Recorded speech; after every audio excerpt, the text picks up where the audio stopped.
Setelah capaian realisasi anggaran pendapatan dan belanja daerah, APBD, Jawa Barat tahun 2025 tidak lagi berada di posisi teratas nasional. Gubernur Jawa Barat Deddy Mulyadi mendapat sorotan tajam dari berbagai pihak. Menteri Dalam Negeri Tito Karnavian dan Wakil Ketua DPRD Jawa Barat, Ono Surono, menjadi dua di antara tokoh yang mengkritisi kinerja fiskal Pemprov Jabar. Ono Surono menyoroti bahwa pendapatan dan belanja daerah di bawah kepemimpinan Deddy Mulyadi tertinggal dibandingkan daerah lain seperti di Yogyakarta dan Nusa Tenggara Barat, terutama dalam semester awal tahun anggaran 2025. Ia menyebutkan bahwa berdasarkan data yang dipaparkan Tito Karnavian, persentase realisasi pendapatan di Yogyakarta mencapai 57,43%, jauh di atas Jawa Barat yang hanya 44,72%. Ono menilai kondisi ini harus menjadi alarm bagi Jawa Barat. Ia menyampaikan keprihatinan dari unsur legislatif dan menekankan bahwa Jawa Barat, sebagai provinsi dengan potensi ekonomi terbesar kedua nasional, justru tertinggal dalam kinerja keuangan daerah. Ia juga menekankan bahwa masalah ini bukan sekadar urusan anggaran, tetapi juga menyangkut pelayanan publik, pengurangan pengangguran, pembangunan infrastruktur, dan kesejahteraan rakyat. Melihat situasi tersebut, Ono meminta agar Gubernur Deddy Mulyadi membuka ruang kepemimpinan yang lebih kolektif dan kolaboratif. Ia mengingatkan agar pengambilan keputusan di Pemprov Jabar tidak lagi bersifat individual, melainkan berbasis teamwork dengan melibatkan OPD, Wakil Gubernur, Mitra DPRD, dan stakeholder lainnya secara intensif. Ono juga mendorong agar Gubernur membangun sistem perencanaan dan pengawasan yang lebih kuat, membuka ruang masukan dari bawah, serta mengaktifkan kembali peran teknokratik birokrasi. Ia menambahkan bahwa pendekatan populistik saja tidak cukup untuk menjawab tantangan yang ada. Ia menegaskan bahwa kritik yang disampaikannya bukan dalam konteks oposisi politik, melainkan sebagai bagian dari fungsi pengawasan DPRD. Ia juga menyatakan kesiapan DPRD untuk mendukung langkah korektif yang diambil oleh Gubernur, namun menegaskan bahwa DPRD tidak bisa tinggal diam jika tren penurunan kinerja ini dibiarkan tanpa koreksi. Ono berharap agar Gubernur segera merumuskan langkah strategis dalam refocusing anggaran semester kedua, meningkatkan kinerja OPD, serta memperbaiki hubungan kerja dengan DPRD.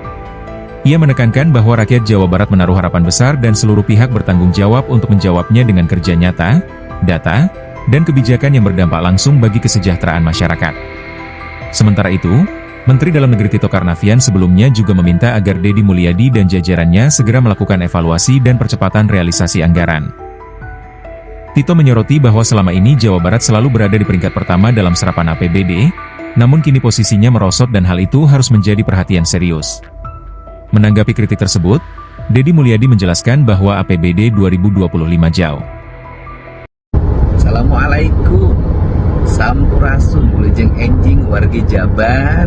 Semoga pagi hari ini sehat selalu. Semoga anak-anaknya bisa diterima ya di sekolah yang sesuai dengan harapan. Seluruh warganet dimanapun berada, saya mengucapkan terima kasih atas dukungannya sehingga pemerintah Provinsi Jawa Barat bisa bekerja sesuai dengan harapan. Kalau ditanya berapa sih anggaran Provinsi Jawa Barat? Anggaran Provinsi Jawa Barat tahun 2024 itu 37 triliun. Dan tahun ini 2025 yang saya kerjakan itu 31 triliun. Karena 6 triliun itu harus dibagi ke kabupaten kota, yaitu dana bagi hasil pajak kendaraan bermotor. Dari 31 triliun ini untuk berapa penduduk? 54 juta jiwa lebih penduduk Jawa Barat. Dan berapa sih uang yang akan digunakan? Tidak seperti itu, tidak 31 triliun karena kami harus bayar hutang. Satu, hutang PEN 600 miliar. Kedua, hutang BPJS 334 miliar. Tuh, sudah 93,4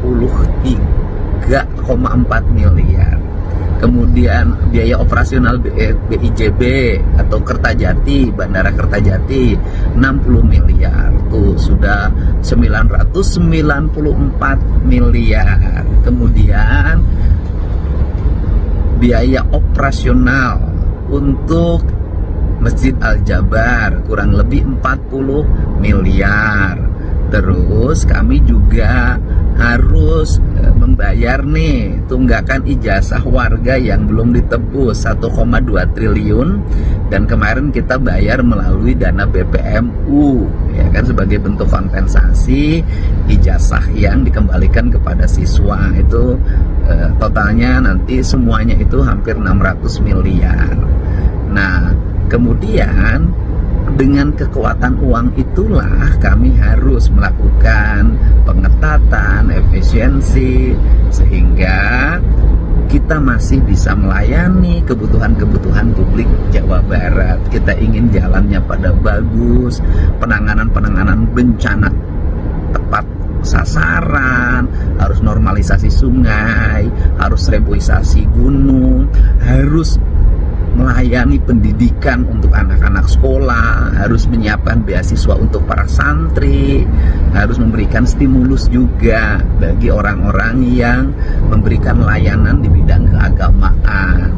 Untuk itu mohon doanya ya, mudah-mudahan dengan uang yang terbatas ini kami masih bisa bekerja secara maksimal untuk kepentingan masyarakat. Untuk itu saya ucapkan terima kasih. Salam hormat untuk semuanya. Download Tribun X sekarang, menghadirkan lokal menjadi Indonesia.